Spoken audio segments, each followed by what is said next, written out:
28 اکتوبر کی شام مہوا میں آل انڈیا مشاعرہ و قوی سمیلن کے نام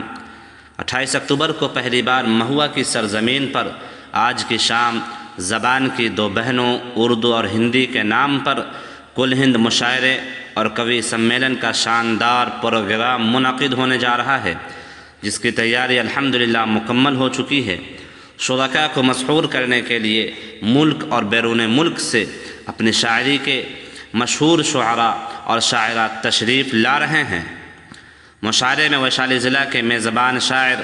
پروفیسر ناظم قادری، شاعر بشر رحیمی مہوا، شاعر مظہر وسطوی،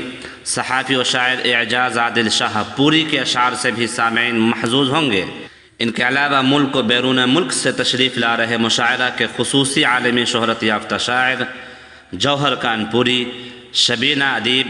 ماجد دیوبندی، عادل رشید، سنیل کمار تنگ، وبھا شکلا، نصرت عتیق، شریف بھارتی، اختر اعظمی، ڈاکٹر کلیم قیصر اور مزاح کے شاعر ڈاکٹر پاپولر میرٹھی جیسے شاعر مہوا کی سرزمین پر تشریف لا رہے ہیں،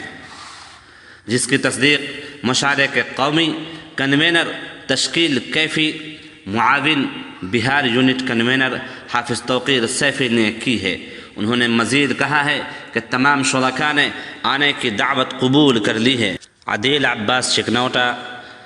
مولانا محمد قمر عالم ندوی مہوا، صحافی آصف عطا و صحافی شاہ نواز عطا جنداہا، پروفیسر اروند کمار مہوا،